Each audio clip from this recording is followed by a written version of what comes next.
সিনেমাতে অনাগ্রহ ব্যাপারটা এরকম না। আমি সিনেমা দেখতে ভালোবাসি। এখন সিনেমা যদি সবাই করতেই থাকে তাহলে দেখবে কে বলুন?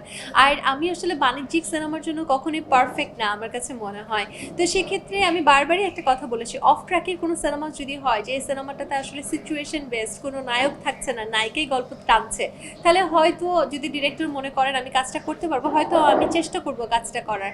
কিন্তু বাণিজ্যিক সিনেমাতে আসলে আমি হয়তো পারবো না। এবং আমার কাছে মনে হয় যে এটা একটা বিউটি না, যে সবাই সবার তো একটা নিজস্ব ইচ্ছা আছে, নিজস্ব একটা গণ্ডি আছে। আমার গণ্ডিটা এটাই থাকুক। প্রশিক্ষণের ক্ষেত্রে দেখুন আমাদের দেশে কিন্তু ভালো ভালো ট্রেনাররা আছে।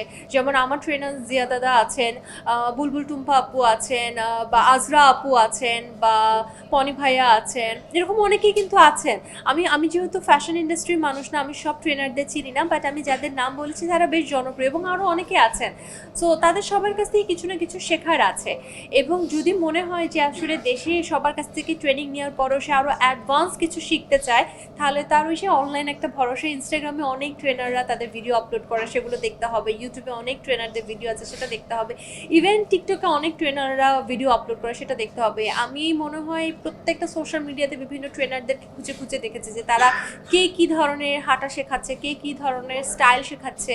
সো শিখতে হবে, আসলে নিজেকেই আসলে নিজেরটা শিখে নিতে হবে।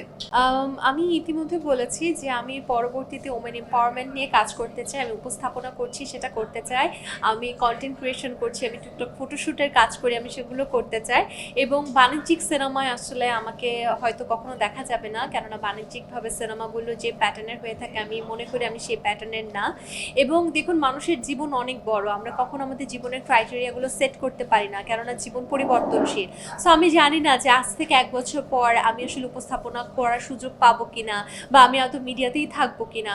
সো আমি তো এখনই বলতে পারি না, বাট আমার ইচ্ছা, আমি ওমেন এম্পাওয়ারমেন্ট নিয়ে কাজ করতে চাই, আমার এই প্যাজেন্টে আমি অন্যান্য মেয়েদেরকে পাঠাতে চাই এবং উপস্থাপনাটা ঠিকঠাকভাবে করে যেতে চাই। যারা বিভিন্ন প্যাজেন্টে দেশের বাইরে অংশগ্রহণ করতে চান তাদের জন্য বলবো যে নিজেকে তৈরি করুন, নিজের ডেভেলপমেন্টে নিয়ে আসুন।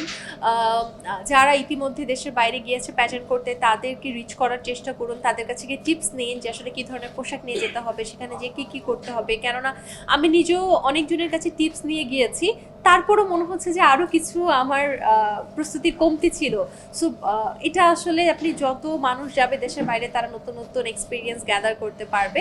এবং দিন শেষে একটা কথাই বলবো যে প্রথমে নিজেকে জানুন, কেন আপনি বিউটি প্যাজেন্টে যেতে চান সেটা জানুন, এবং তারপরে যান, দেখবেন আপনি ভালো করবেন।